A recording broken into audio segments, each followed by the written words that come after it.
অবশ্যই আপনারা নতুন অথবা পুরাতন ফোন কেনার আগে যে কিছু স্টেপ আছে এই স্টেপগুলো অবশ্যই আপনারা মেনটেন করবেন, তাহলে আপনার যে স্মার্টফোনটি হাতে থাকবে এটা আপনার নিরাপদ একটি ফোন থাকবে, পাশাপাশি আপনাকে সেফটিও দিবে।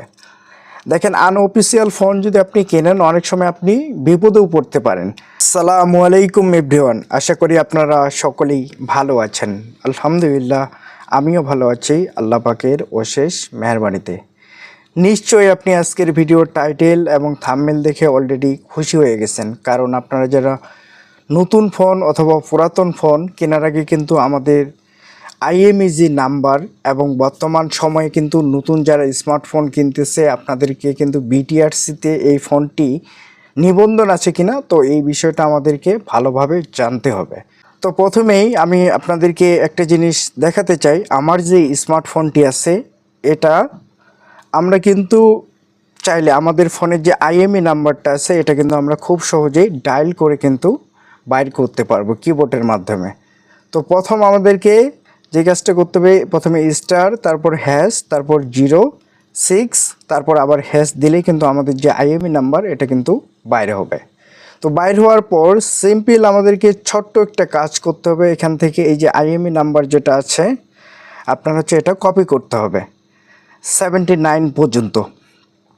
তো আমরা এটা যদি চাপে ধরি খুব সুন্দর করে কিন্তু আমাদের আইএমই নাম্বারটা কপি হবে। কপি হওয়ার পর আপনারা আপনাদের যে মেসেজ অপশন আছে মোবাইলের এখানে চলে আসবেন। তো মেসেজ অপশনে আসার পর আপনাকে সিম্পল একটা কাজ করতে হবে। এই যে মেসেজ পাঠানোর জন্য 16002 এটাতে কিন্তু আমাদেরকে মেসেজটা সেন্ড করতে হবে। তো আমাদের যে আইএমই নাম্বার এটা আমরা বাইর করার জন্য এখান থেকে আমাদের কিবোর্ড থেকে আমরা লিখব KYD, লেখার পর একটা স্পেস দিব। স্পেস দেওয়ার পর আমরা পেস্ট করব। পেস্ট করার পর আমাদের যে সিম এটাকে আমরা সেন্ড করলে আমাদের আইএমই নাম্বারটা কিন্তু কোম্পানির কাছে চলে যাবে, বিটিআরসি কোম্পানির কাছে।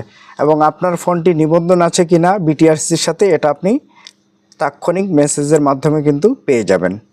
তো আমি সেন্ড করতেছি। আমি যে মেসেজটা সেন্ড করলাম কিছুক্ষণের মধ্যে আমাদের ফোনে একটা মেসেজ চলে আসবে। তো আমরা আপনাদেরকে দেখাচ্ছি। তো আপনারা যখন আইএমইর মেসেজটা পেয়ে যাবেন তখন আপনার ডিভাইসটির আইএমই যে বিটিআরসি ডাটাবেস যে পাওয়া গেছে, যদি এই লেখাটা আসে তাহলে আপনি বুঝবেন যে আপনার ফোনটি নিবন্ধন করা আছে। আর যদি এই লেখাটা না আসে তখন আপনি বুঝবেন যে এই ফোনটি আনঅফিসিয়াল। সেই ফোনগুলো থেকে আপনি নতুন অথবা পুরাতন ফোন কেনার আগ মুহূর্ত আপনাকে এই বিষয়গুলো অবশ্যই কিন্তু জাস্টিফাই ভালোভাবে করে নিতে হবে। আপনি যদি ভালোভাবে না দেখে নেন এগুলো তাহলে আপনি পরবর্তীতে কিন্তু বিপদে পড়তে পারেন। তো অবশ্যই আপনারা নতুন অথবা পুরাতন ফোন কেনার আগে যে কিছু স্টেপ আছে এই স্টেপগুলো অবশ্যই আপনারা মেনটেন করবেন, তাহলে আপনার যে স্মার্টফোনটি হাতে থাকবে এটা আপনার নিরাপদ একটি ফোন থাকবে, পাশাপাশি আপনাকে সেফটিও দিবে। দেখেন, আনঅফিসিয়াল ফোন যদি আপনি কেনেন অনেক সময় আপনি বিপদেও পড়তে পারেন।